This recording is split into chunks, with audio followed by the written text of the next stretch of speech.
Alrighty, ladies and gentlemen, welcome back to Hekathon 2020-2021. My name is LordFluffy, and this is Titanfall 2. But, as you can see, there's two game feeds. That's because I am going to be racing today against my buddy, pal, friend, chum, buddy boy, Viz. How you doing, bud? I'm doing great. Great to be here. But Titanfall 2 is a very movement-heavy game. There's a lot of mechanics that we would want to go over when we're talking about the game. So, while we're focusing, I have Mr. World Record Holder himself, Brian Otto, here to help explain things with what's going on the stream. Hello. Hi, thanks for having me, guys. Folks, I'm happy to be here. Alright, so two things before we get in the run. You will notice immediately that we are running on the Mandarin version of the game. Mandarin is 36 seconds faster than English and is the fastest language overall for the game across the entire run.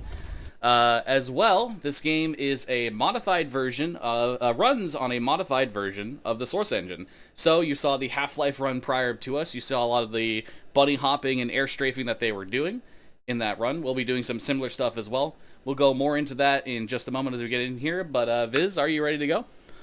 Absolutely. All right. Brian, want to count us down? Yeah, for sure. All right. Go ahead and start in 5, 4, 3, 2, 1, go.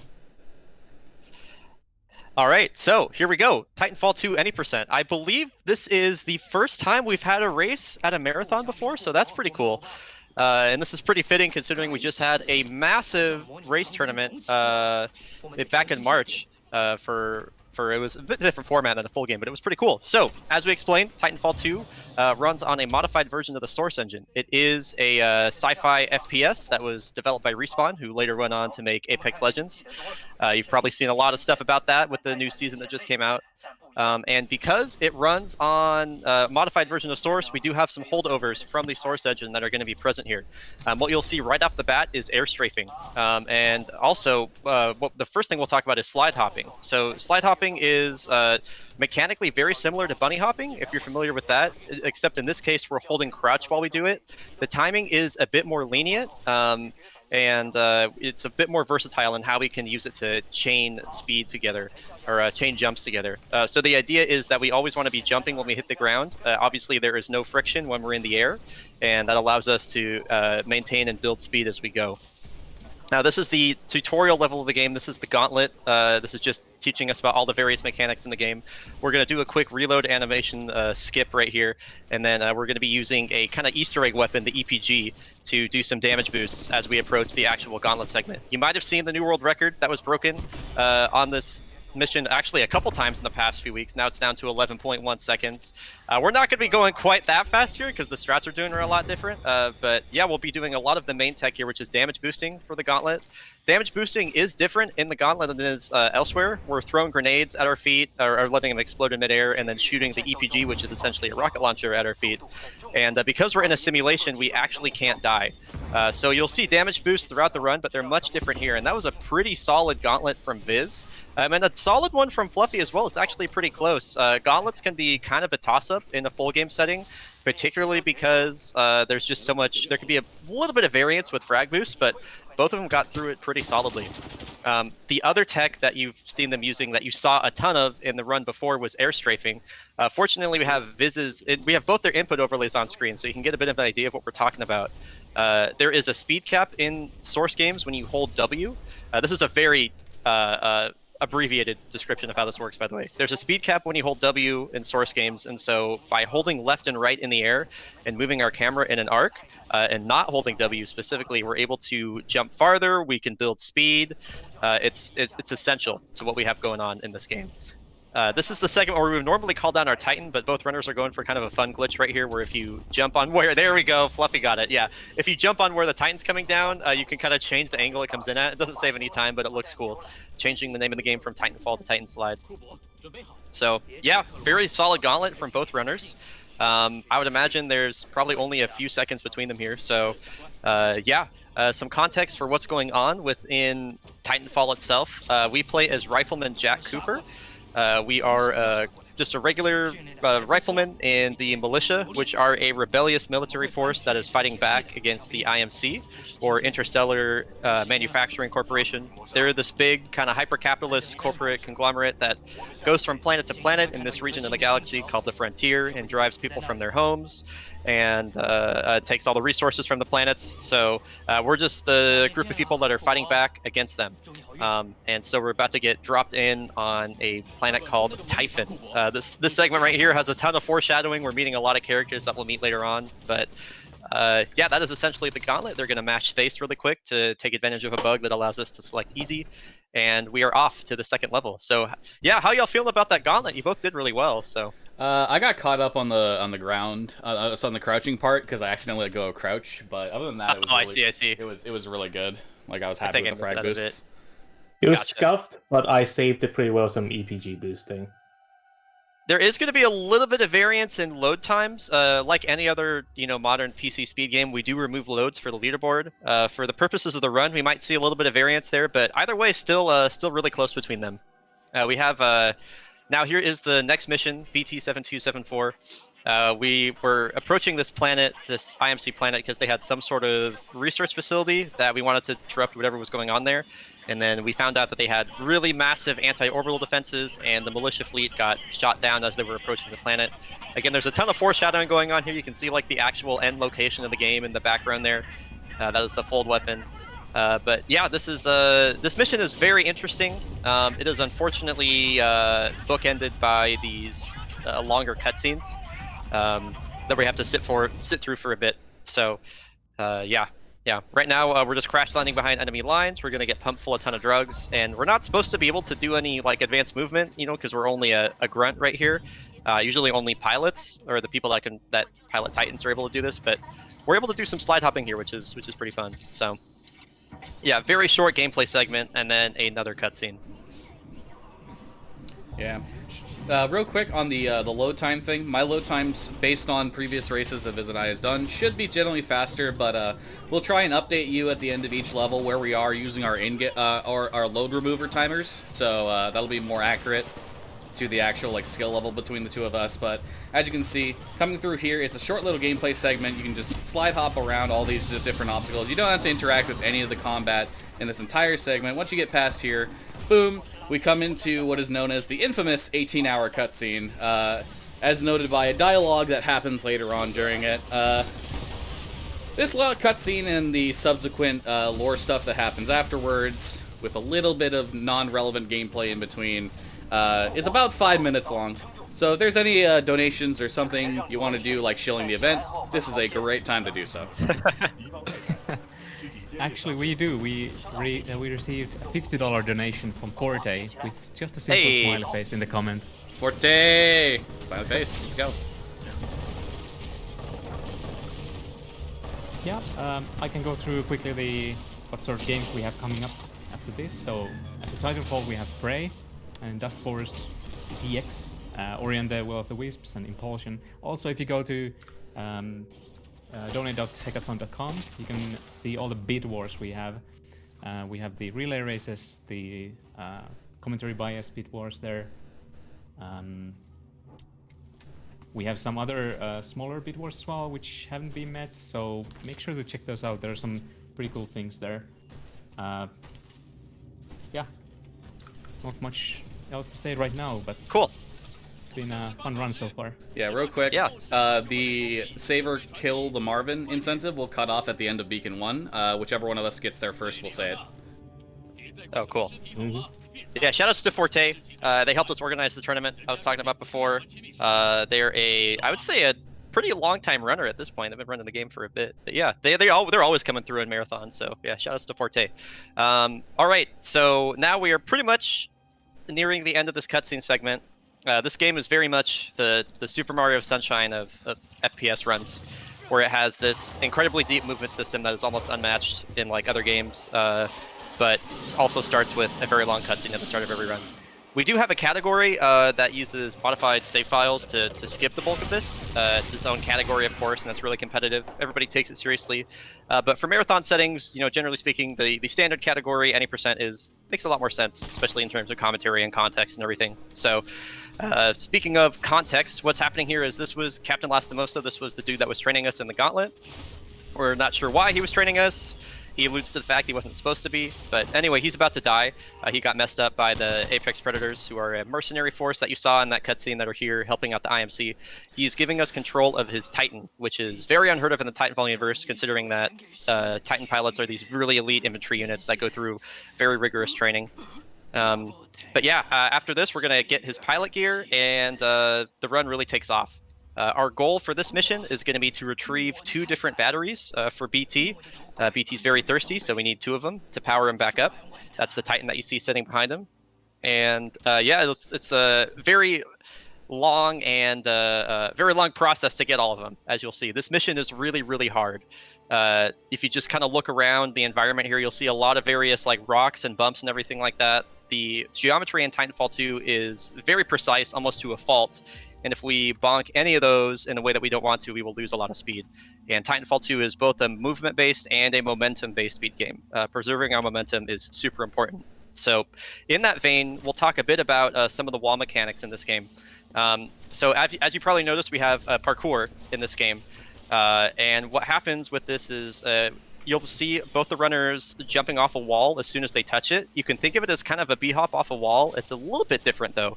We refer to it as a wall kick, and a wall kick is ideally performed within 5 ticks or less of coming in contact with the wall. Titanfall 2 runs at 60 ticks a second. You can think of it as like a 5-frame window in a 60 FPS game. And when we do that, not only will we preserve our speed, we'll actually gain speed too. And wall kicks are dependent on a lot of things, like the angle you approach the wall and obviously your jump timing, etc., etc. So anytime that you see an instant jump off a wall, that is ideally a wall kick, and it will be not only preserving speed but gaining speed as well. Both runners are cruising right now. This segment of the run can be very hard because we only have 1 jump here. There's a lot of mistakes in Titanfall 2 that you can cover with 2 jumps, but with 1 jump, any mistake we make, as you can see on Fluffy's screen, is very punishing, especially with all the bumps that I talked about. Now that we pass over Prowler Pad over on Viz's screen, you will see that we finally get the double jump here. Going to try and chain a couple wall kicks here off the walls. Those can be really difficult just due to the angle there. And we are approaching, again on Viz's screen, the first battery for BT-7274. Fluffy is not far behind. They will, looks like a difference of only about 10 seconds or so here. So we have a tech coming up on Viz's screen. This is going to be known as a slant boost. This is when you initiate a slide on a very sharp angled surface. When you initiate a slide, you get a boost, and if you do it again on a sharp angled surface, you get kind of flung forward like this. So of course you're doing it on a slant. We call it a slant boost.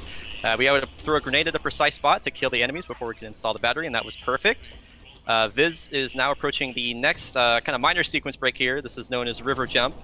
This just skips a bit of movement that we do over on the right side here, saves about 10 seconds. This was found by S Deception, one of the very early skips that was found for the game. Here comes Fluffy approaching the frag now. Nice Kobe, did that get everybody? That was a really sick throw, really good recovery.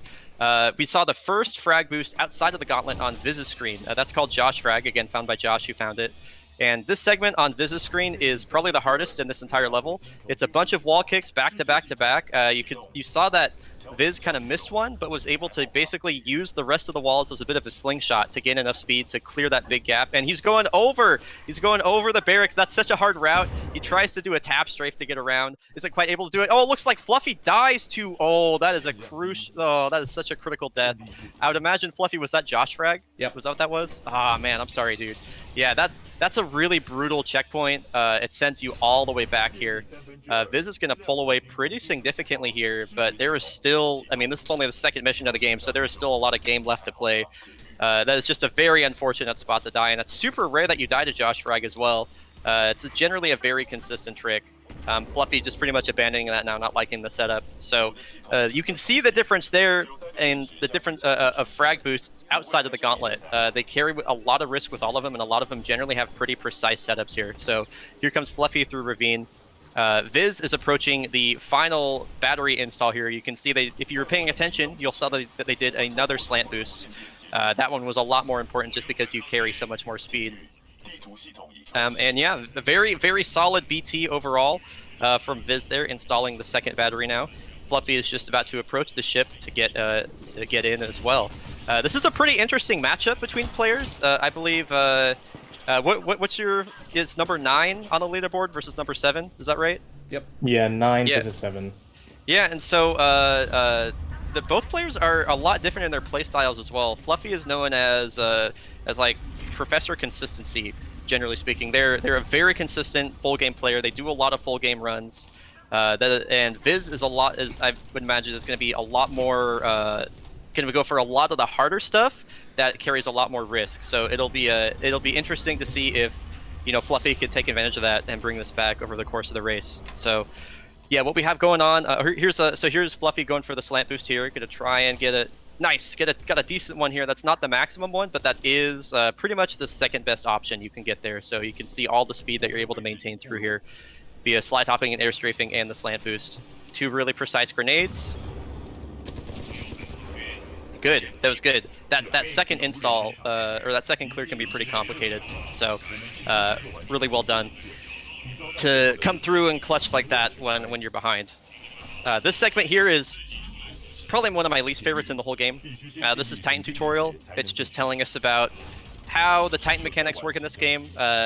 BT is a special class of Titan that is able to pick up multiple different Titan loadouts throughout the run that we'll be swapping to, you'll see. This one is pretty simple. It's got a shield that captures bullets and shoots them back at enemies, and it has a multi-target missile system called the Acolyte Pod. And this segment is just teaching us how to use it. There is not a lot of RNG in Titanfall 2, but this section is one of the most random. The difference between like perfect RNG and really bad RNG can be upwards of like 10 seconds. It's really, really rare that you get RNG that bad, but it can happen. So yeah. So now we're coming up on what's basically the first boss fight, or a mini boss fight of the game, our first Titan fight. This one has a pretty cool strat. We're going to lay down the electric smoke, shoot this enemy to bring out their vortex shield, capture the bullets that they captured and shoot them back at them in a no-you, and then shoot him to finish him off, and that is the end of BT7274 for Viz. So yeah, Viz is coming out of here. Going to be a sub 16 looks like, which is always a good time. Waiting for an audio cue for Viz there. There we go. If you go too early, it places the waypoint at like the other side of the level, and it loses about 3 seconds. So you just want to chill for a bit before you get that waypoint. That's a gold, by the way. Let's go. Okay, Viz. What was your overall split time? 15:31. Wow. Out of PT. Dang. Yeah, that's really good. Yeah, so Viz busting out a gold split in a race setting and in a marathon setting is super duper good. Obviously, that's about as good as you can ask for. And here we are coming into Blood and Rust. This mission is extremely difficult, just like the one prior to it, but for a bit different reasons that we'll get into in a second here. Right now we're just focusing on Titan movement, which is we're going to be dashing when we go around corners and over ledges. And we want to be holding crouch as soon as we dash, which retracts our legs. We're in the air for longer. We don't experience friction until later. But I believe Viz is going for, going for the early disembark here. So this is one of the riskier strats that I was alluding to that Viz is going to be going for. That if executed right can save more time. They're not doing the frag boost variant, which is definitely safer. And if you do this quickly, it does save up to around 4 seconds. Using the way that Viz is doing it, it's probably going to be closer to 2 or 3, but either way, very solidly executed. Not going for the frag there is definitely safer for a marathon environment. We have an audio cue here, so I'm going to be quiet for a moment. Also, sorry if I was talking over your audio cue, Fluffy. I didn't even think about that. I could hear it. It's fine. Okay, cool. All right, so this mission, Blood and Rust, is really hard. While BT was a lot more wide open with tough geometry, this mission is a lot of really, really narrow corridors and trying to navigate around very tight corners and very small hallways. And so that is what makes this really hard, is avoiding any sort of bumps here, especially through this segment here. Sniper Canal kind of opens up a bit, but you have so many enemies in the way too, so there can be a little bit of variance in enemy behaviors. Nice double wall kick from Viz there. That is a very difficult strat. And Viz will be showing off what I talked about a bit earlier. This is called tab strafing. So unlike Half-Life, which you saw before this, the air acceleration values in Titanfall 2 are really, really low, which means that our strafes have to be kind of slower and longer for us to gain speed from them. And if we try and do it quickly, we don't end up gaining speed, and we will just kind of like come to a standstill. However, we have a way around that through tab strafing, which is going to be tapping W as we're performing a strafe rapidly. I'm going to be quiet for the audio cue.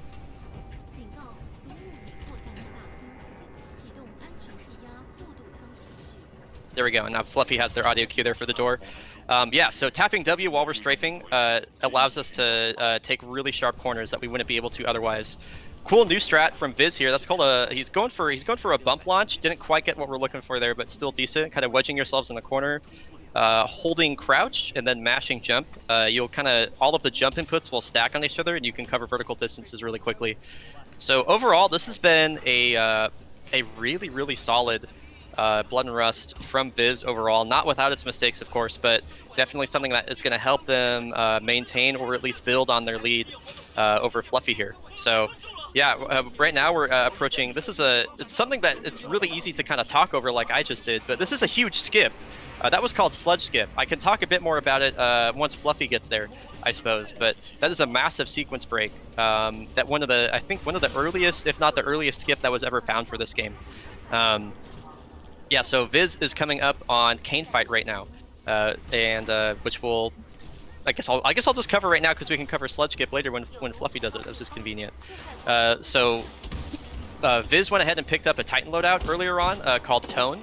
That is a loadout that has a really unique gun on it. So every time he shoots an enemy with the gun, it's going to gain a partial missile lock, and you can build multiple missile locks on multiple enemies. And so what's going to happen is he's going to stack 2 missile locks, and then unleash the missile barrage on one enemy, and that is going to allow him to really quickly dispose of the first one before going to Kane.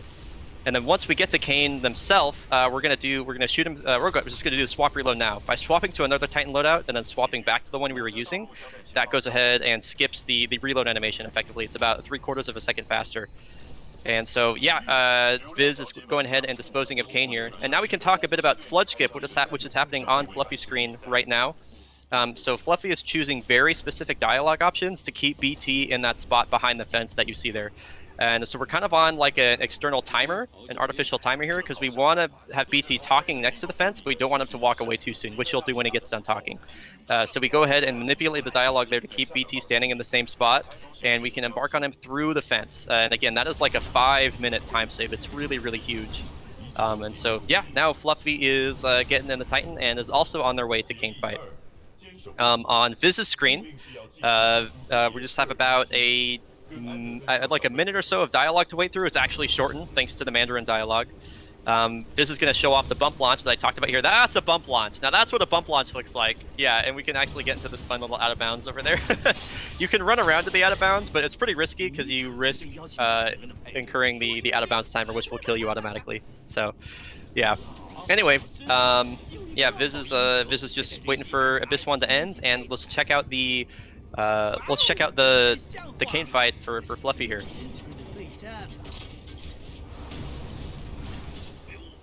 So Fluffy uses a bit of an alternative strat here, using the forget what it's called, what's it called, the pulse something? Man, I don't even remember. Anyway. Holy Kane, bud. Yeah, Kane is being a jerk right now. Kane can have a little bit of variance in how the fight works for them. They will move around pretty erratically based on your positioning and how close you are to them, and what weapons you're using on them and everything like that. So Kane really didn't behave for either player here. All right, and Kane is finally disposed of for Fluffy, not behaving at all. What we have going on Viz's screen is we are entering Into the Abyss Chapter 1. This is the first mission that is split up into 3 chapters. You'll see we're kind of walking through a big assembly line here. You'll see lots of moving parts and everything like that. Unlike the level that precedes this one, all of the pieces, the moving parts here, are tied to location triggers. And so what we're going to do right here is we're actually going to manipulate how that works really quick. So we're going to do 2 really specifically timed dashes right here and right here to get ahead of this wall right here, and by it, oh my god, what a save! Viz almost got squished and died. So that was really, really clutch to have the heads up to do that. I would have died there, like straight up. So that was an extremely clutch save from Viz. Anyway, that saves like 9 seconds, so it doesn't look like a lot, but it is important. Now Viz is going ahead, and you have to clear out these 3 Titans to advance through the store. We're using the Titan loadout we just picked up called Scorch, which is going to allow us to do a lot of area of effect damage and burst damage. So it's really, really good for Titan fights. Had a little bit of a slow clear, so that'll, if Fluffy is able to get a good wall boost like we saw earlier, and also a good door clear, that is definitely some time that they can save back over Viz. Especially here, Viz just kind of flubbing the end movement here to get inside the building. There's a lot of really weird angles you kind of have to beat to get in here, so it's definitely not easy to, or it's not hard to mess this up. So we have to go press the button and then go back to where BT's location is, but oh no, BT got captured by a crane arm. By pressing this button, it actually disables the kill floor that would normally be at the bottom here. And so by falling all the way to the bottom, we save about 2 seconds before transitioning through to the next mission. And so now we're on to... Go ahead. Time for some donations? Yep. Yeah, Cool. I would say if you got donations, yeah, send them. We got 2. Cool. So Snuggle Pug donated $10, saying, "Alright Viz, I beat Fluffy. Now you do it. Good luck on the run, y'all." Wait, what? Always great to hear from Snuggle. We also have $80 from Anonymous, saying, "Have a peaceful end of Ramadan for all those fasting around the globe." Thanks for the $80. And quick note about we have a bid war for Titanfall in the end, so save or kill Marvin. So make sure to notify me before in time so I can check the current amount. But it looks like kill Marvin is in the lead. Good, that's how it should. Sorry, save Marvin. Actually, yeah, it went around. Oh, Save Marvin is winning? Yep. Oh! By $60-ish. Oh my gosh, donate to kill the Marvin! Donate to kill the Marvin. Like Beacon 2 time needs it. Whichever yeah. saves them more time. Yeah, kill save more. Kill saves more. Donate to kill the Marvin. Anyway, yeah, so it looks like Fluffy had a slightly better Abyss 1 than Viz did. They're gonna save a little bit of time versus them. Unfortunately, they weren't able to get the super good wall boost, so but it looks like their movement overall here was a little bit better, so they'll be clawing back just a few seconds there. So what we have going on over on Viz's screen, the reason that that it was totally cool to do donations over this mission is that it's a really annoying auto scroller. So I talked a bit about the assembly line triggers and everything in the previous mission. In this one, they're all on a global trigger. So basically anything that we can do, it doesn't matter.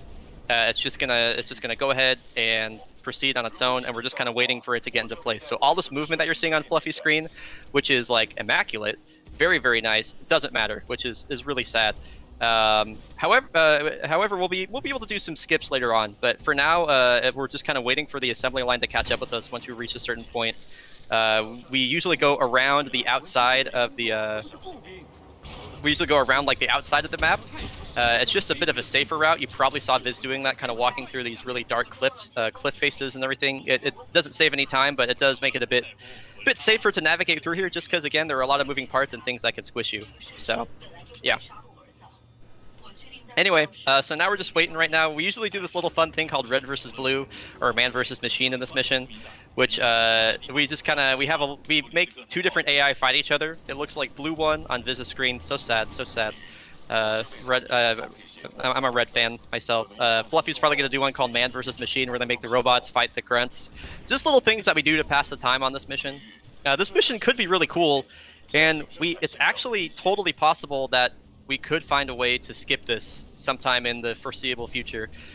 We have like all the pieces that we need to be able to skip this mission. The end level trigger is actually present as soon as you load in, but we don't have a way to replicate the most important piece, which is something known as the glitched state, which is this kind of state that can occur if you meet certain parameters that we think we understand but we're not sure, that allows you to kind of skew through walls in interesting ways. So that's kind of like the holy grail for this game, would be turning Abyss 2 into not an auto scroller. You know, this mission comes like about, you know, through the first like third of the run, at the end of the first third of the run. So you play it pretty much any run that turns into anything. It's really long, it's boring. So if it turned into something that was actually exciting, and you know, where it was possible to win or lose time, It would be really cool. Anyway, over on Viz's screen here, we're coming to the end of the assembly line here. This is where we can actually do something in this mission. You'll notice that Viz is standing on a very specific part of this crane arm, and this crane arm is going to rotate up at about a 90-degree angle. And momentum preservation works very strangely in Titanfall 2. So basically, the platform is going to rotate upward, and we're going to jump off it at a very specific time. And we're going to get a ton of upward momentum from that rotation for the first jump, and then we also get it when we use our double jump as well. So if this is timed correctly, Viz will zoom straight to the top of this and skip a ton of platforming here. Looks like they went a little bit early. However, they can get a good backup here if they get on top of the platform. Really nice save from Viz. Oh, just barely missing the mantle. Gonna really nice backup though. Good heads up awareness. Good saves from Viz pretty much all around here. Fluffy now getting in position on the crane arm as well. That does lose a couple seconds, which again is another opportunity for Fluffy once they get to the end of the assembly line here. And so that leads straight into the second big skip here, which has a lot of interesting history. We used to do this skip in an entirely different way, except one of the Respawn devs actually saw our submission for SGDQ 2017, so that's way back, and they were like, hey, I was a designer for this mission, and there's a faster way you can do this, but I won't tell you how. And what we ended up finding after a ton of searching was that hole in the wall that you just saw Viz go through is, well, just that, it's a hole in the wall, so there's no collision there. And what we can actually do is navigate around the outside of the bounds here, out of bounds, and navigate over to where the end level trigger will be. So what normally happens here is the screen goes dark and it begins putting you in this kind of like big combat arena in this dome here. However, what the game doesn't want you to know is that dome is actually the fake dome, and we get teleported to the real dome when the screen goes dark. And where we're positioned right now is actually exactly where right above where the end level trigger will be once that teleport happens. So this skips a huge fight. And gets us directly to the next mission pretty much instantly upon the screen going dark. It's really cool. And there we go. And here, oh yes, and Fluffy gets the perfect dome launch on their screen. So that again, they're just clawing time back very slowly. That definitely saved them a good like 4 or 5 seconds versus Viz there. So that was really important for them to hit that, and they did. So good stuff. Now Viz going into the Abyss Chapter 3. This is kind of the hidden boss of the Abyss missions. Particularly for, this is one of the tricks right here that's difficult. We try and press that button and then get into this kind of like honeycomb right there as this big platform rotates around. That's called cylinder skip. And that does end up saving around 12 seconds. That's a really important skip. And then this movement right here is hard. You can see there's a lot of really weird angles and everything and a lot of enemies through here. So navigating through here smoothly is not easy. Viz did it very nicely though, and is going to go ahead and careen over on top of this platform. This is a strat known as Decept Caverns. It is cycle-based, and Viz hit it really well. That was, of course, found by S-Deception. And I should note that a lot of the big stuff that we saw in Abyss 2, that was found by our resident glitch lord, Taskanaz, everybody's favorite Australian glitch hunter. He has found a metric ton of time saved for this game, so we're very grateful for him for everything that he's helped us find. And so now, speaking of stuff that Taskanaz has found, Viz is approaching Ash Skip, which is a skip where you skip Ash, who is the boss that you might have heard talking over the intercom here. We're not going to encounter her at all here. So what we're going to do is we're going to use the hover ability that this Titan loadout has. We picked this Titan loadout back in Abyss 1.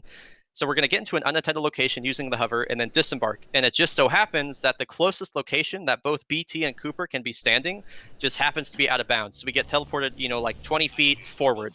And that effectively puts us out of bounds. Really nice hoverless from Viz there too. Getting up there without having to hover again saves a couple seconds. That's really dope. And now what we're going to do is walk all the way around the outside of the trigger location for the Ash fight. And we're going to dash again over an invisible floor, and then dash, and we'll do another disembark clip through an invisible wall.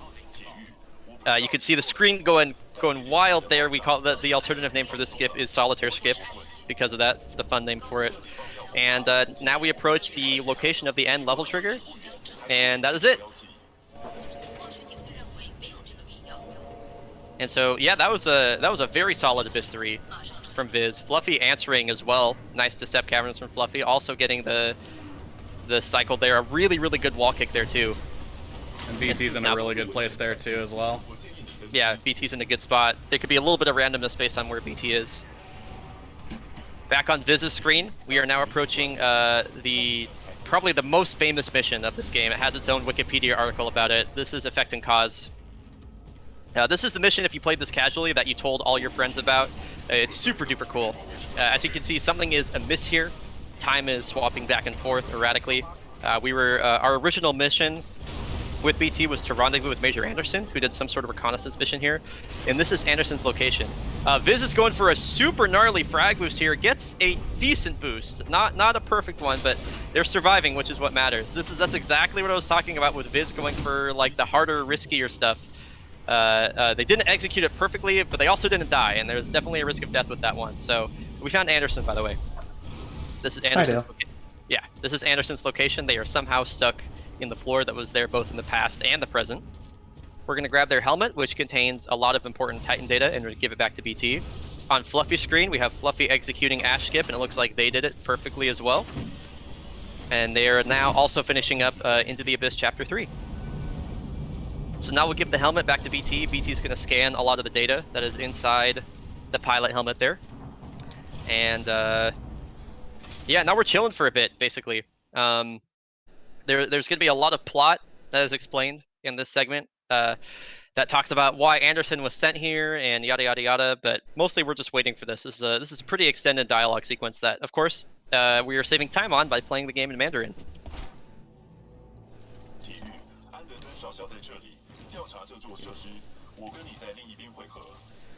So this is a point just because of the long dialogue where if there's any donations that you have, you are pretty much free to read them for a good minute or so. No new donations at the moment. Saving the Marvin is still in the lead. Y'all gotta get your donations in to kill the Marvin. It is vital to these players' times, especially Viz, who is looking like is on some really good pace right now. I am sure Viz would appreciate if you donate to kill the Marvin. Please donate to kill the Marvin. It saves it saves a non-negligible amount of time. It is very important. Please do it. Anyway, Fluffy, go ahead and coming down the hallway now here. They are also approaching Anderson's helmet. Got a little bit mixed up on the walls though. Those wall kicks can be really hard with how time is swapping. Viz is doing a cool strat where we're gonna wait till BT throws this lamppost and a zipline appears, and instead of grabbing the zipline at the bottom like we're supposed to, we're gonna go right to the location of the zipline as it appears in midair. Saves about 2 seconds. That's cool. And now we have a really cool strat coming up. This is one of my finds, one of my favorites ever. So we can't really control the time swaps yet, but we can position ourselves to be in certain places when the time swaps happen. So in this timeline, the really clean one, this is the past. There's going to be a laser grid that isn't going to be there in the opposite timeline. So we're going to stand at a certain point, and then essentially when time swaps, we're going to be inside the laser grid, and it's going to give us a huge damage boost and shoot us out at a really high rate of speed.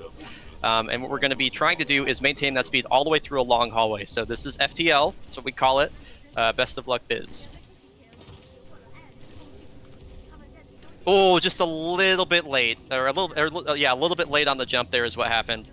So right now it's not faster to load checkpoint. You just go through it as normal, and that'll pretty much do it. So another opportunity for Fluffy to save time there. FTL is a hard trick, so if neither player gets it, that won't be the most unheard of thing ever.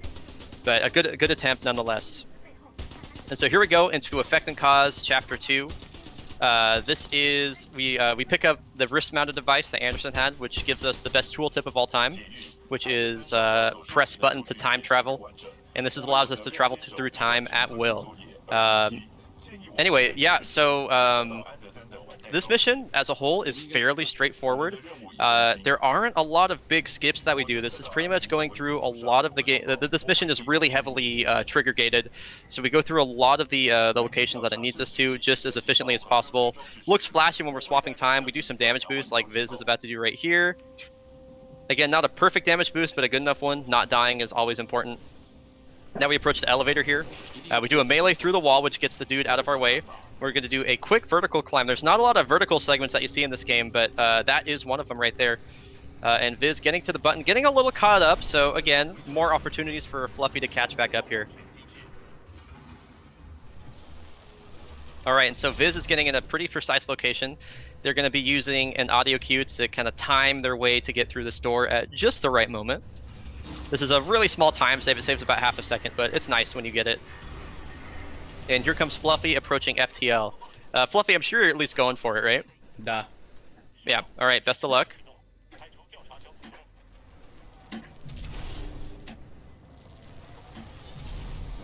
So, oh, it's just so close. Yeah, you can see just how precise that trick is, considering that both players had similar lineups, but they got vastly different results from it. Fluffy was just too far to the left, and then if you're too far inside where the laser grid is, the game will just kind of displace you on the other side of it. Big audio cue coming up here for Viz. I can't hear Viz's audio, so I'm gonna go ahead and just be quiet here, just for their sake.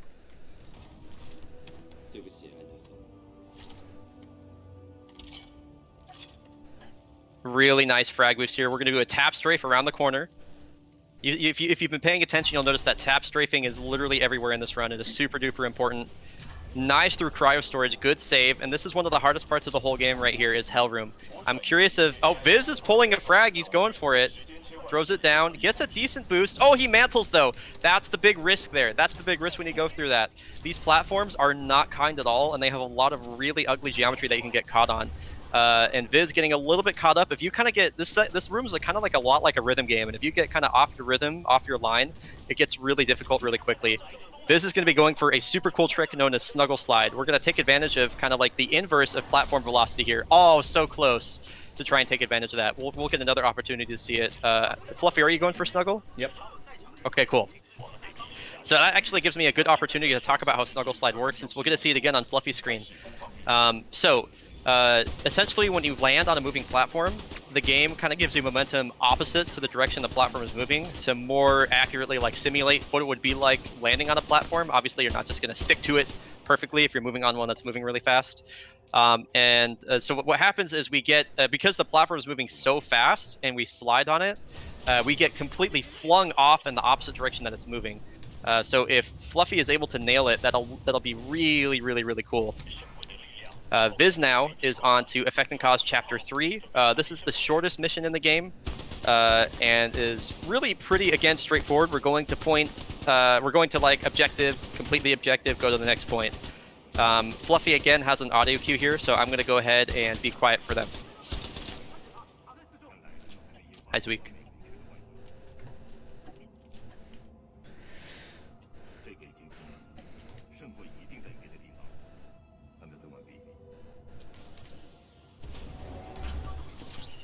Little cut up on the audio cue there. No big deal though. If Fluffy can pull together a clean Hell Room, they can definitely claw some more time back. This segment on Viz's screen is super cool. This is like the frozen time section here. Nice, that's a new optimism. Oh, what killed you? What the heck? I fell into the hole.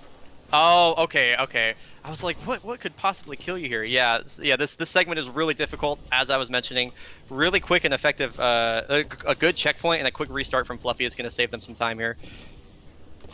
And here they come into Hell Room. You'll notice that the route Fluffy takes is a little bit different than Viz's, using a big strafe coming off the wall here to go ahead and chain our movement all the way through here. And here comes Fluffy onto Snuggle Slide, so let's see if they can nail it here. This is a difficult trick and one of the newer strats that was ever found, that has been found for this game. Oh my god, so close! That is so unfortunate.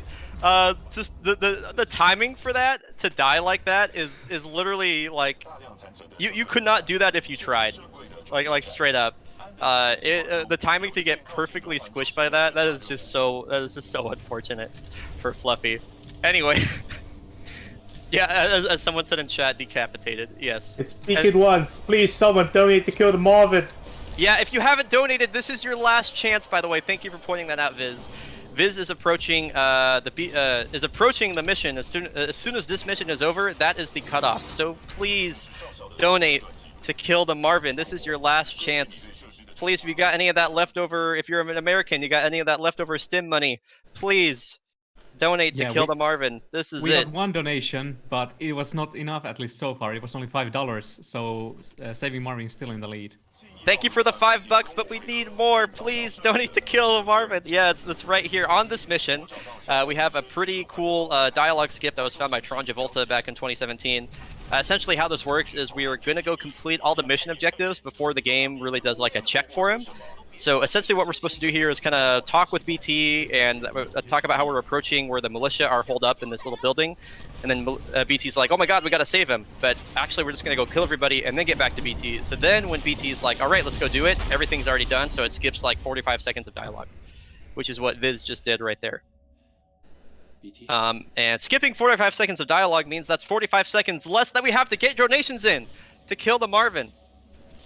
Yep, I'll quickly read the donation we just got. So that was a $10 donation from Anonymous, but they only put 5 towards killing. So they said excellent commentary for every single run today. Thank you very much for the marathon. Thank you, Anonymous. Yeah, thank you, Anonymous. So this is it. This is your last chance before the cutoff. There are literally only 30 seconds left-ish here. So Fluffy is just finishing up Affecting Cause Chapter 3. They're about to go do the same thing that Viz did here with the dialogue skip. Viz is just doing a little setup here to go ahead and just get through the door as soon as it opens. This is a Zweek strat, and that will be on to the Beacon Chapter 2. We did get a new donation. Let me see. Oh, Okay, Forte sent $60, and let me refresh quickly. And yes, Saved Marvin is in the lead by $1. Oh no! Forte, that wasn't enough. that's the cutoff. That's the cutoff too. Oh We no! can do. Forte, thank This you is a so much tease. for that. That can't. I feel like that has to be a very well coordinated troll. Like, there's no way Forte didn't know. There's no way. There's I no have way to go Forte save the didn't know. Marvin now. Yeah, you gotta save the Marvin. Oh man. What a troll. Okay. That is pretty great. If that was On my intentional for- favorite level. Yeah. To talk about the Beacon Chapter 2 a bit, this is the runner favorite. This mission is all gas. It has a really nice pace to it. It has a very cool skip that we'll be seeing right here called Kill Room Skip, which I don't believe Fluffy is going for, so if Viz gets messed up here. Oh, Fluffy's going for it. Okay. So this is a very complicated skip. We do a death warp right there. Then we're going to try and use this sticky grenade launcher we just got to perfectly... Oh, boostless? No, okay. We're going to try and use this grenade launcher and use a very complicated strafe pattern to get perfectly over this gap right here. This looks better from Viz. There we go. As you can see, that the death trigger, or the death wall there is very, very high up. So a second try kill room skip is still faster than not doing it. And here we go. We are about to save the Marvin. Unfortunately, if you watch on Viz's screen here, nice little route to get underneath. Don't shoot the Marvin. And now, because you guys didn't donate enough, we are watching this animation play out. And look, now the Marvin is sad for the rest of their life. Like, nobody's gonna come down here to save them. They're just gonna be sad. You could have just had them killed. We could have just saved time and killed them, and they would not have been sad anymore. But instead, alternatively, now they're just sad for the rest of eternity. So good job saving the Marvin, you monsters. You heartless monsters. You should be ashamed. Also, my time. Also, Viz's time. Viz, are you on PB pace or something? I was. How could you? Honestly, you all should feel very bad.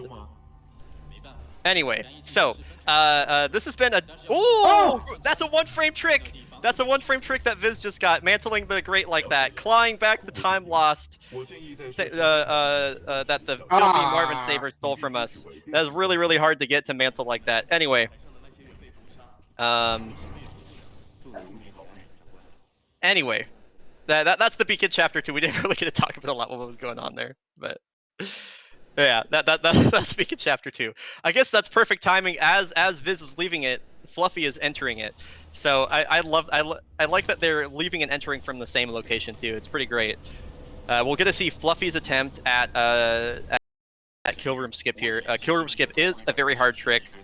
I feel like anybody that's learning this game like a rite of passage is streaming this and trying to learn it and having an experienced runner guide you through how it works.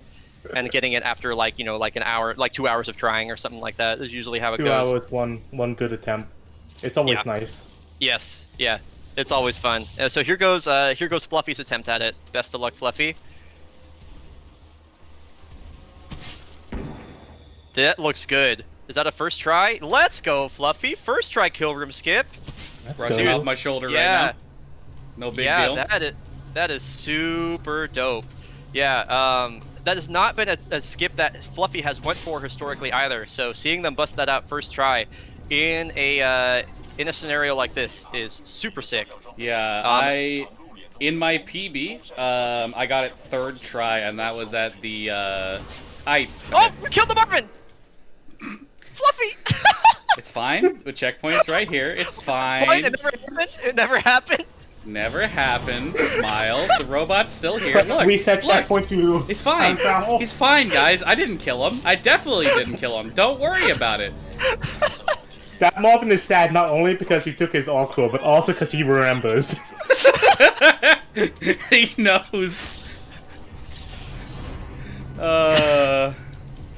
Well, anyway, so yeah, this is a great Pikachu. It's just really too bad that Fluffy had to save Marvin. Man, that just sucks. Damn. So too bad, so sad. Darn. Anyway, now on Viz's screen, we are on the Beacon Chapter 3. It's been very the distance between you two has been very convenient for commentary purposes, because now we get to skip all that boring stuff that happened on Viz's screen. We can talk about the cool stuff that is about to happen. So, this is the most iconic part of this entire run. This is the Beacon Chapter 3. We're going to use a very unique glitch here. By swapping to the Titan that can fly, you're not supposed to be able to disembark while you fly. However, if we wedge ourselves kind of in a corner in the ceiling and we disembark while flying, it has some strange effect on player gravity where you'll see that Viz is much floatier now. And their gravity is reduced by 15%.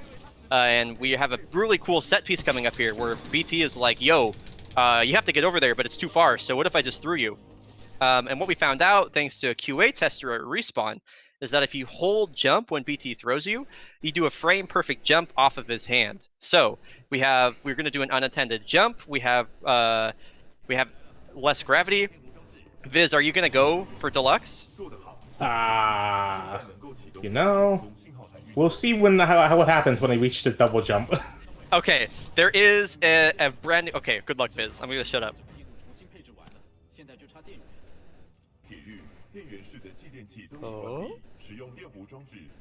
And no. They're not going for deluxe. Okay, there is a new variant of the trick that just got found that is, going over the top of the crane. Very spicy.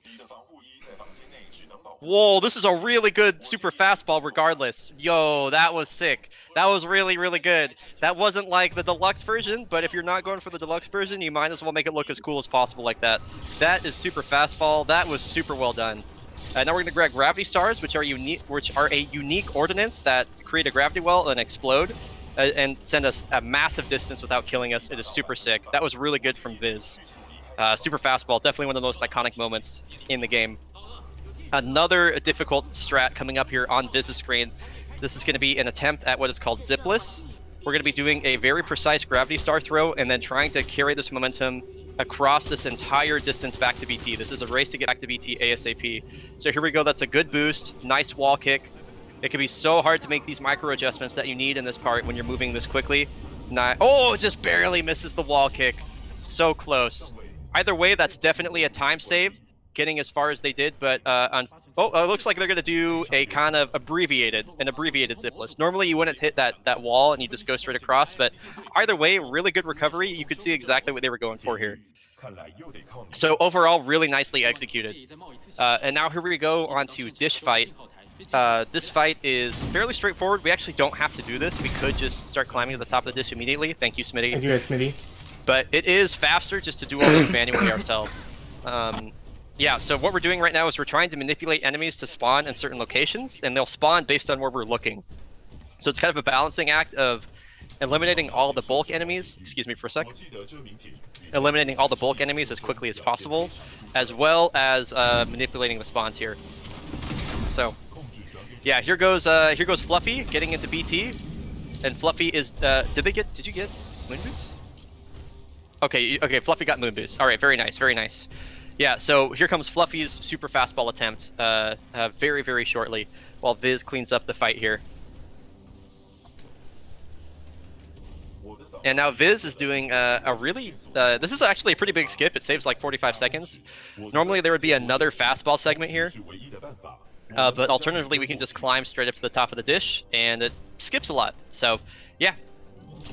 Alright, and I'm going to give Fluffy some serious time here as they attempt super fastball as well. Best of luck, Fluffy.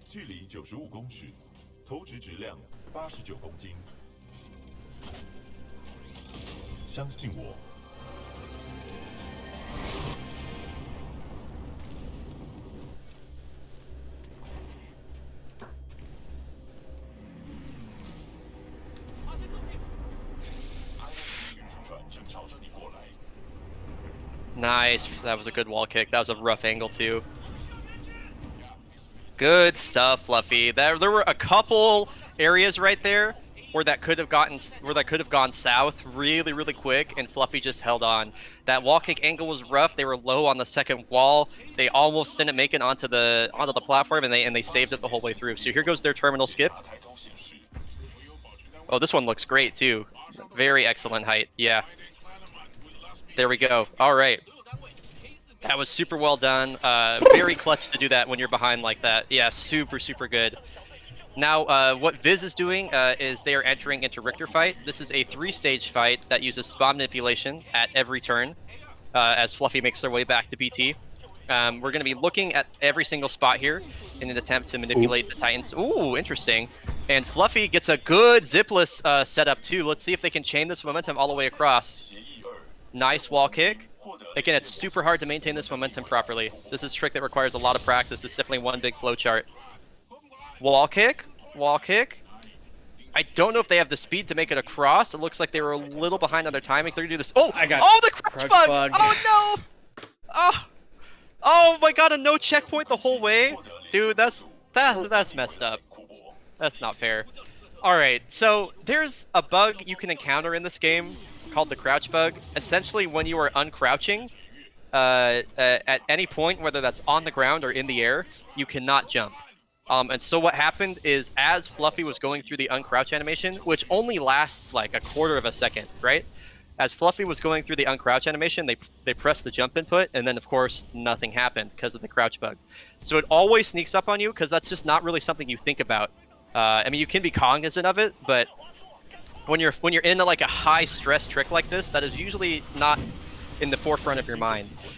So just, I mean, obviously a crouch bug is something that can be avoided, but ultimately it feels like a luck-based thing more than anything else. And when it does happen, it can have very big effects like that. Very, very unfortunate for Fluffy. I didn't even see how the Richter fight went for Viz. It looks like it went well if you're already back in the hub room here. So yeah, I had a slight worry that he might soft lock himself inside the building. But, oh yeah, wow, that would have been hilarious. Yeah. So how's your pace looking right now, Viz? Yeah, how is your pace looking? It was like 20 seconds at a PB. Then Beacon 2 happened when I had to save them all then. And it was only 2 seconds at a PB then. So I'm like, on the same pace. I was going to say, this has been a pretty solid Beacon 3, so I'd imagine you probably, if you had a good Beacon 3 in your PB, you would be matching it. So yeah. I really want Viz to PB right now because we have had the last few times this game has been at a marathon. I believe it was Fluffy at what marathon was it, Fluffy, that you PB'd at? Hekathon. Yeah, Fluffy at Hekathon had their PB, which is, these are both top 10 runners, by the way. So they had the top 10 PB, and then at mid-spring speed fling, Sapphire and Pink had a PB as well, which was a 124. So we've had a succession of marathon PBs.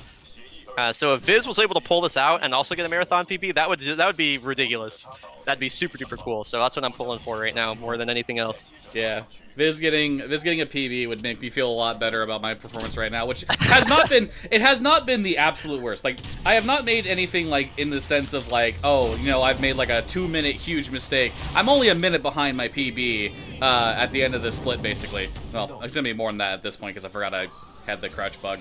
But like 83 gold. the difference between Whoa. oh my goodness, he's pogging out of his gourd right now. I'm Sapphire back and to Peak 20 in chat. seconds Yes, I ahead, by the shouted way. you out, Sapphire, because you PB'd in a marathon and you're sick. Yes. Yeah. Saf is epic. Saf epic. All right. Now we are approaching on Viz's screen. This is one of the hardest missions in the entire run, unlike any other mission as well. This is Trial by Fire. So Trial by Fire is the only mission that is entirely based on Titan movement and Titan combat. The first half of the mission as well is kind of a disguised escort mission. So this is pretty complex in how this works. What we're going to be doing is we're going to be bringing up Sword Block right here. This is going to block... Sorry. That's okay. You're Reaper, good, dude. Reaper troubles. Oh, yeah. That'll happen. Sword Block is going to block 75% of incoming damage, and we're going to use that to walk through a wall that would be destroyed, so it just doesn't have collision. And now what happens here is there are multiple Titan waves that we have to clear out here. We're going to be trying to clear out as many Titans as possible so that we can then access the second wave. And then once we clear out a certain number of Titans from the second wave, we'll hear Viz is going to be looking for a certain line of dialogue from Sarah, who's the person that you saw talking at the beginning of the level, that will indicate that we can successfully advance. This is a mission that very few runners are, I would say, even half decent at. There's a ton of resource management and little adjustments you have to make as you go. This mission isn't entirely random. Skilled players will definitely always come out ahead, but there is a lot of variance that you kind of have to keep in control over. And Viz is having an unfortunately slow clear at the moment too. There we go. There's the line from Sarah. That's what we were looking for. Viz is going to go ahead and clear out the Titans, though, to make sure that there aren't any standing in Sarah's way. The goal right now is to make sure that there are as few things as possible in between Sarah and the elevator, which we have coming up here later on. And so that is essentially what all of this is. We don't actually have to kill any of these, but we are making sure to do so that Sarah doesn't get caught up here. Viz doing a strat called a Tact to cancel. One of the abilities that a Titan has is called the Tactical. And certain Titans have like a shield-like ability for their tactical. And if you bring that out when you swap to it, it's kind of an animation cancel that cancels out the normal animation where you bring up your gun as you swap to a new loadout. So if anytime you see Viz do that, which you'll probably see again right here, I would imagine, tactic cancel right there, yes, that is an animation cancel that saves just a little bit of time. And let's look at Sarah's positioning is good. Viz made sure to clear out pretty much anything that could have caught her up. And so Sarah is here, and it looks like she is successfully at the elevator. Oh, she's chilling a bit. There we go. There's Sarah. So Sarah here says that was the easy part, even though that's literally one of the hardest parts in the entire game. And now from here, this is the easy part that we'll be doing coming up here. So we're going to abuse the Sword Core on Ronin. Cores are kind of like ultimate abilities. We're going to abuse Sword Core on Ronin, which gives us very quickly refreshing dashes. And we're essentially going to cheese our way all the way to the end here. And what we'll be doing kind of midway through is we'll be pausing to refill our core again. Anytime that we're dealing damage, we're building core meter. And that is quite a bit faster than just running straight through and not worrying about it. Use a nice little arc wave to hit 2 enemies at once. Gets 76% core there, so that's a really big gain right there.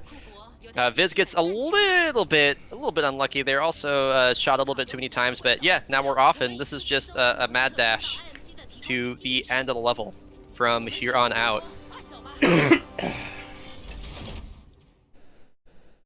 What game do we have coming up after this, by the way, for the marathon? We have Prey. Oh, Your personal nice. favorite. I would imagine Lifelike is running that, right? If it's a Prey run, right? Yeah, exactly. Nice.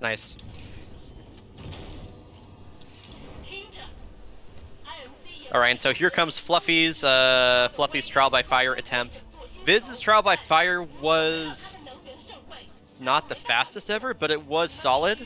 So the Fluffy would have to have a really good Trial by Fire to save time here. How's this looking versus your PB, Viz? My trial by fire was really bad, so I'm 40 seconds ahead. Whoa. Let's go. Viz But currently this is the on... arc. Yeah, this is the arc. Viz is currently on Sub 121 pace, it looks like, so that is pretty sick. What you saw Viz do right there was they quit to menu and then loaded back in. This is because after you start the mission, you have effectively unlocked it. So if we quit the menu and then select mission select, it actually kind of it gives us what would be the standard loadout for this mission, and that includes a Titan loadout that we did not pick up earlier, most notably Ion. And that Titan loadout is going to facilitate the newest strat that we have in the run, called Zerg Viper, which refers to the way that we do the Viper fight. That was found by Reginells recently. So that's the purpose of that. Speaking of Viper, we're about to get introduced to them. Viper is talk of the town right now, obviously because of Apex Season 9 and Valkyrie and everything like that. If you've only been slightly paying attention to that, this is the new Apex character's dad, essentially. It's been really weird, personally, seeing people kind of like romanticize Viper and everything, and then you see this cutscene where he just like murders like 50 people in the span of like 2 seconds. You're like, dude, he's kind of a bad guy. He's kind of a bad dude. You probably also saw Viz throw a grenade away at the start of this mission, and that essentially gives us a grenade refill when this cutscene is ended. On Fluffy's screen, they are having a most unfortunate initial Titan clear here. This is about as bad as it gets. If you're fishing for Titans all the way out here, that means it is not going well. Yeah, for the record, this would be an instant reset, no matter how far ahead I was at this point. That's how bad this is. No matter if I was like a minute and a half ahead at this point, I would still reset. That is how bad this is.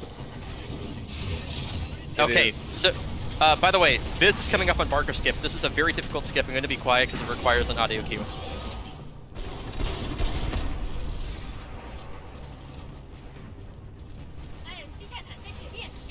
Oh, first try Barker for Viz. First try Barker for Viz. That is so sick. Okay, so that skip is really, really difficult because you need a good grenade boost. You also need to get just a little bit lucky with how the ships are moving across there. The grenade boost, the purpose of it there is to mitigate any randomness.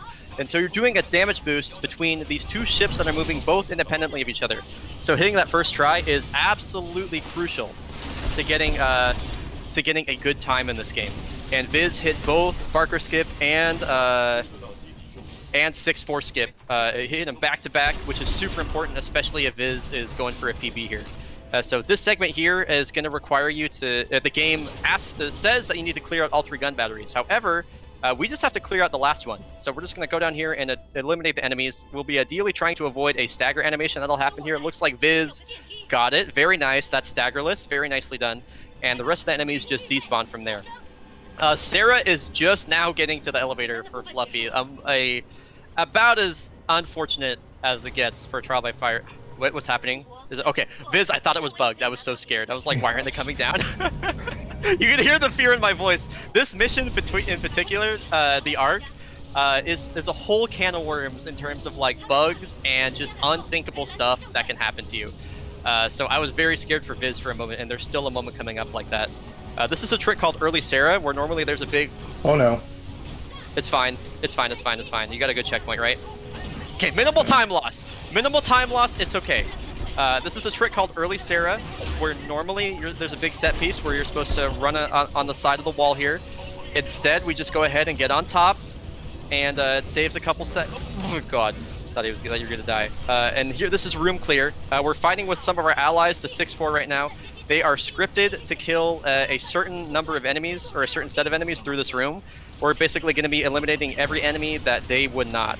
And that includes these folks right here that are on the elevator. Arc grenades are very good. This is the release version of arc grenades, so they're not the patch ones that we have before.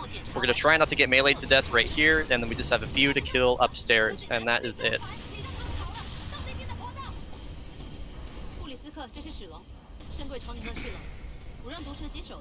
So I just want to, while that's happening, I'm just going to throw out, I mentioned that like I would instantly reset even if I was like a minute and a half ahead. I have 30 seconds to save here in my PB. I'm losing 20. So just so you know how bad that Trial by Fire was for me, there you go. That's all you need to know. Yeah. So that said, Viz's PB is not going to have the Zerg Viper strat that I talked about earlier. So even though they had that death, if they get a really good Zerg Viper, they can very well still come out ahead on the split, considering they had First Try Barker and First Try 6-4. Zerg Viper is one of the biggest time saves we've had in this run since something like Andy Shot, and it's also just a big time save all in its own. That was found by Regnels, who came and destroyed our tournament, and then also got the no cutscenes record. So essentially what's going to happen is we're going to be doing the fight out of order. We're going to be kind of putting the puzzle pieces together in like a different order than we normally would. So what we're going to do is we're going to use the Ion loadout that we got by quitting to menu to shoot Viper twice, and then we're going to swap to Tone and do a ton of damage to him. And ideally what we're going to do is the whole time we're dealing damage to Viper, we're building up core. And so we'll use that core and then instantly turn around and deal with the Scorches. So that is what's supposed to happen here. It's a very big time save if we execute it properly. Here is Viper. This is the fight. Best of luck to you, Viz. I don't need it. Oh, a vote of confidence from Viz there. I don't need it, they say. Here we go. So here's the double laser shot. Nicely done. Instant swap to Tone. Get the early shots in. Very nice. Now this is the tricky part when he flies back and the Scorches are ahead.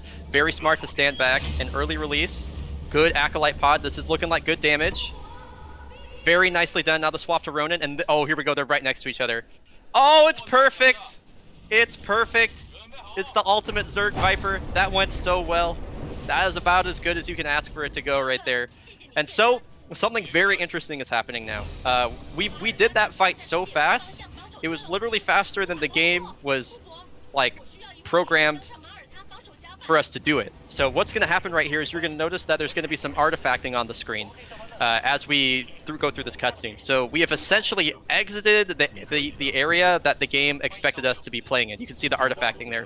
And we are now effectively out of bounds. This is the third out of bounds trick in the game. So because we did that fight so quickly, we're out of bounds. And now the play area is rapidly accelerating toward us with a big invisible wall. But what we can do is if we initiate a mantle, when the wall pushes us, we can mantle clip back in bounds. Right here, got it, we got it, perfect. So because we did the fight so fast, we do that, and now we just have to kill Viper. Nicely done, Viz, that was epic, dude. That was straight epic. Sorry, Fluffy, how is your art going, buddy? I'm so sorry. First try Barker, first try 6-4, it's fine, it's going, this is fine. You know what, just focus on Viz, it's fine. I'm just like so enthralled at the fact that Viz can get another marathon PB that I wasn't even paying attention to your freaking Barker, and you got first try Barker and first try 6-4, which is really hard. Don't even worry about it. I'm not even paying attention to my run at this point. I'm just gaming, dude. Just don't worry about it. We're just vibing. Fluffy's being a great sport. Yeah. Look, I'll take this downtime just to say something. I wanted this to be a more competitive race, but recently my doctor informed me that I had done damage to my wrists. Thankfully, I didn't need surgery to repair them, but I am undergoing physiotherapy for them. So, unfortunately, I just have not been able to perform as well as I would have liked to as a result of that. But even still, I'm having fun. This is a great time for me. And I'm not trying to John. Viz is absolutely popping off. He probably would still be beating me even if I was having a really good run right now. So, just shoutouts to Viz right now. Like, just absolutely popping off. Anytime somebody's on PB pace in a run, you're like, well, crap. You know, it's like, okay. I'm really curious what Viz's split is going to be coming out of Arc, considering they had a perfect Zerg Viper, but also had the Sarah death. That death that Viz had is probably the least costly in the whole level. So I'll be curious to know the split coming out of here.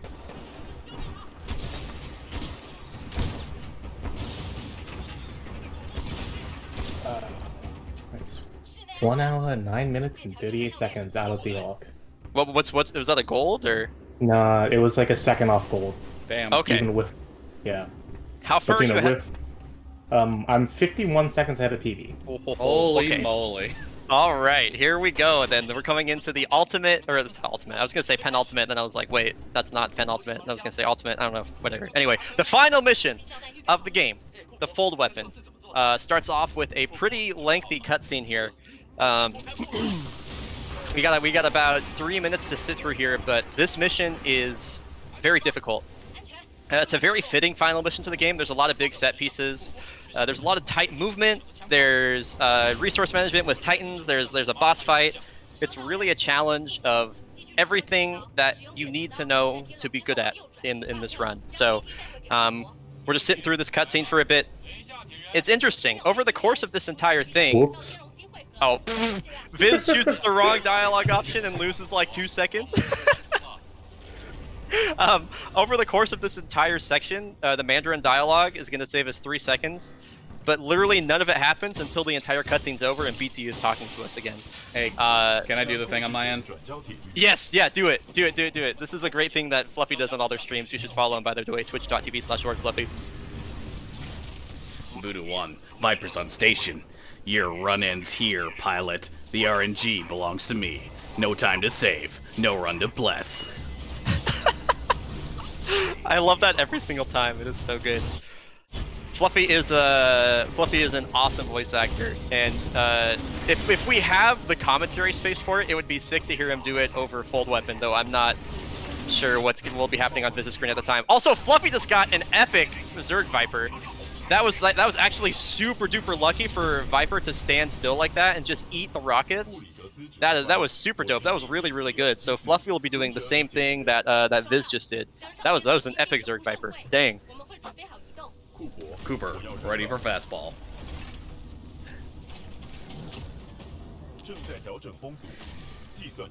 And so now Fluffy's gonna be doing the exact same thing we saw before. You'll be seeing the artifacting and then the mantle clip to bring them back inbound here. The speed strat standing still, yeah. The mantle clip is not super difficult, but it's definitely one that you have to practice beforehand. Otherwise, you're not gonna have any idea how to do it. It could be a little bit tricky, and it's still, even if you've practiced it, has the chance to mess you up.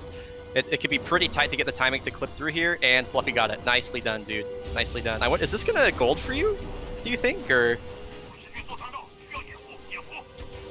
Oh, Viper, there we go. It might.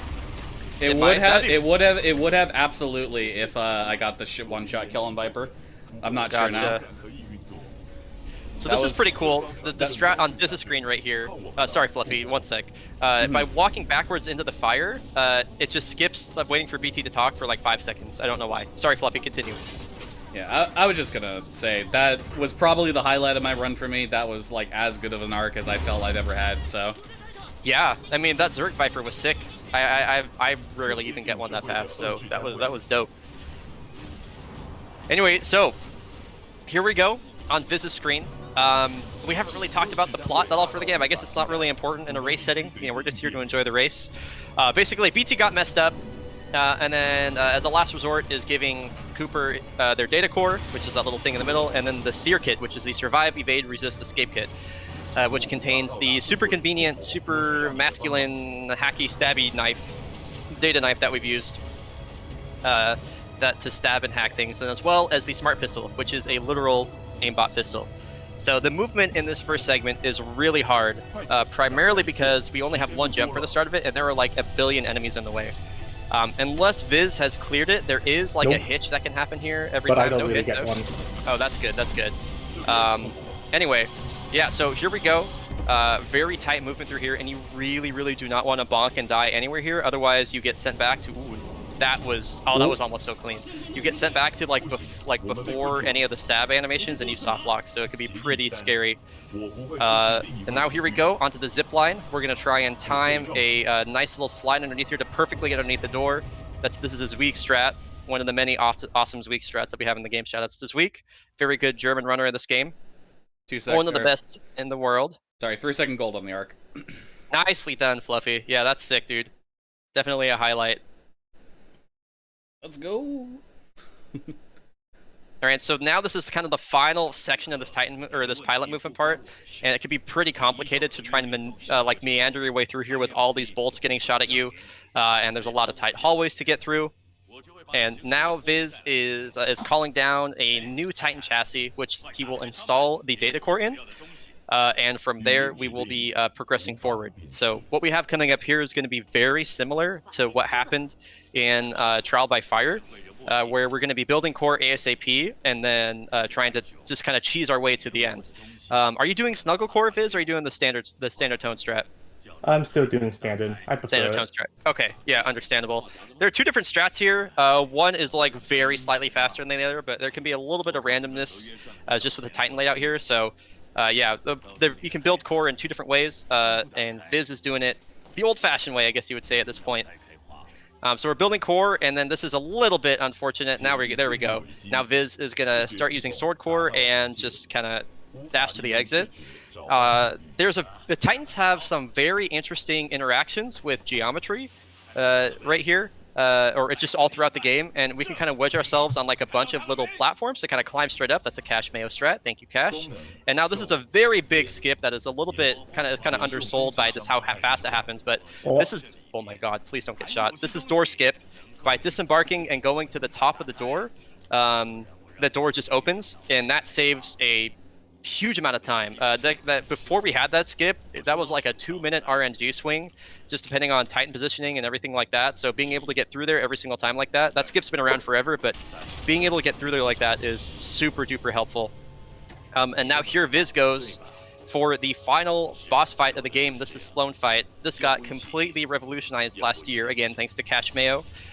And it's going to be split into another, it's another fight that's split into 3 phases. That's going to be making use of spawn manipulation. And the ultimate goal here is to go so fast, kind of similar to Viper Fight, that we kind of break the game in an unattended way. But in this way, it's going to benefit us, whereas in Viper Fight, we kind of had to work around it. So here we go. We swap back to Ronin, get 4 shots in. Getting the shield there is kind of no good. We don't want Sloan to core. There we go, Sloan into core. That's good. Now we're dropping down some flame traps to dispose of these folks as quickly as possible. Getting a little unlucky with the Scorch's health pool there, but nothing that nothing too bad. Okay, here we go on to the next phase. I was a little worried there. We want to get rid of this phase ASAP, and we've saved our core specifically for this segment right here. We can use 3 sword swipes with sword core, and we're going to use them all for these folks right here. All that needs to happen for this phase is for 3 things to die. This is going pretty solid so far. Swap back to Scorch for the final phase, and there's going to be something very interesting happening on Viz's screen here, so pay close attention. We're going to swap to Ronin, and then we're going to activate sword core at the same time as we pull out this animation here, the arc injector. And so what just happened, what happens essentially is when we have sword core out, we have a weapon as we enter the cutscene. And so the game gives us a weapon right here, as you can see, which is not intentional. And because we have a weapon here, we have a weapon for the next cutscene as well. And what's going to happen on Viz's screen, did you get pre-charged, by the way? Pre-charged! Let's go, we'll get to that in a sec. What's going to happen on Viz's screen is it's a miracle that this doesn't break the game. So we have a gun right here, and the kind of the big boss of the game is about to deliver their final monologue to us, but we're just gonna die. He's dead, and for some reason he still has a hitbox. He takes damage and instantly dies. And now we have progressed the game by 33 seconds. We just skipped all 33 seconds of Blisk's dialogue. It is an absolute miracle that this works. It is incredible. This was found by Reddit user Shot Andy, who posted on the Titanfall subreddit without video that was like, hey guys, I found a way to kill Blisk. I didn't really know how to do it, but here's how I did it. You know, go try it out. And then somebody in my stream alerted me of that. And so I went and tried it on my stream, and what we figured out, much to our delight, was that it's a huge skip. It saves a massive amount of time. Anyway, and also on top of that, because we did Sloan Fight so quickly, the fold weapon that you see here, this big weapon, is already charged up. Normally it would do, I believe, some sort of like a misfire or something like that. That would happen, but we get in it before that happens, and so this is going to save another 9 seconds on top of that. That we did. So because we did the Sloan Fight so fast, it's like, here's a bonus 9 seconds because you're so cool. Good job. And this is, I mean, this has to be a PB, Viz, right? This has to be a PB at this point. Unless something really cursed happens. Unless you pull like a Brian Otto in the escape like I did yesterday. Yeah. Mm-hmm. I'll edit the "you will be right back" for that one too if it does. Yeah, oh yeah, if you guys saw the clip on r/speedrun or on Twitter or anything like that of me dying at this sequence, that was edited by LordFluffy. They threw that together, so it's pretty cool Hi. that we have the whole gang here for that. Alright, and so time is coming up for Viz. About 30 seconds here. There's just one final sequence to get through. This is the escape sequence. There's a lot that can go wrong here, but generally speaking, if you're trying to play it safe, you can avoid most of that. Very nice. Okay, that was spooky. Okay. Sorry, I got scared. Time for Viz. Time. What was that, Viz? What is it? I got a 1:20:27. Fine, Wow. let's go, dude. Oh my Viz just went goodness. from 7th to 5th place, usurping Fizzy on the leaderboard to get a top 5 time. Ladies and gentlemen, you have just witnessed the 5th fastest completion of Titanfall 2 on the leaderboard. That is so sick, dude. Well done, Viz. Oh, Shout That out. is- Shout outs to Viz. That is absolutely crazy to pull off in a marathon setting. Any PB is a big one, but that is over a minute of PB in a marathon setting. saving Marvin. I know. With saving Marvin! With saving Marvin! I just want to say something really quick. If y'all didn't make Viz save the Marvin, he would have had 4th place. He would have beaten X. He would have had a 1 like 2019 or something like that. Gosh dang it. $1. I'm gonna tell him to do something. I think a malicious My bot is kingdom trying for to be a $1. hero. He's all yours. Keep the salvage. Who said anything about salvage? I'll do this one for free. And now here comes Fluffy onto Sloan Fight, gonna try and do the oh, that's an interesting first phase. I guess that works. Wow. Okay. That's a really quick first phase actually. I like that a lot. This is looking pretty good for Fluffy as well, though the brute positioning is a little weird. I don't think that'll affect him in any way whatsoever. Looks good. Now Fluffy's doing the same thing here, the 3 swipes. Very nice. Oh, what?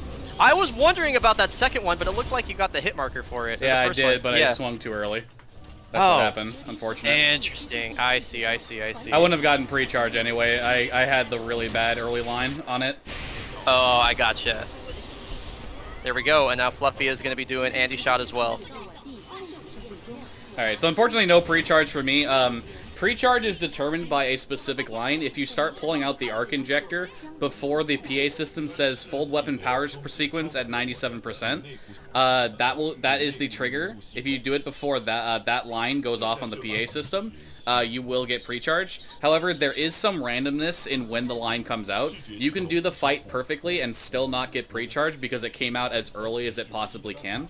And unfortunately, I got it so early that even if I hadn't messed up the Reaper phase there, it would have happened in the first place. With that being said, I will be killing Blisk here, but normally I voice act Blisk during cutscenes. So while this cutscene is going on, I'll just do the dialogue that he was supposed to do. It's your lucky day, hero. I'm not going to kill you.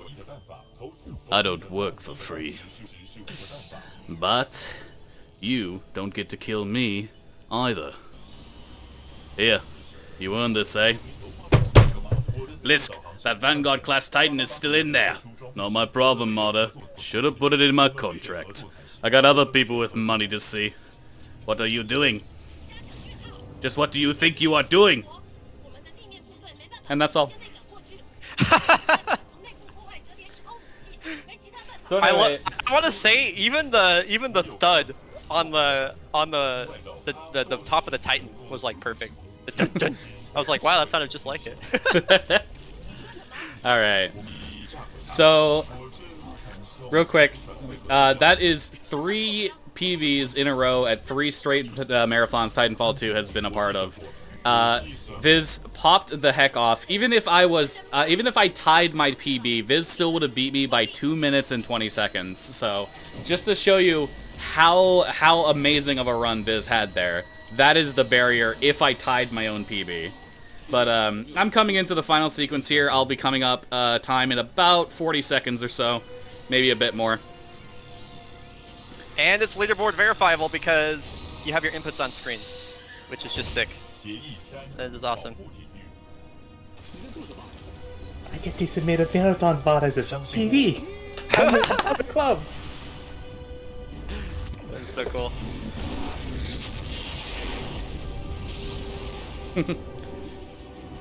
All right.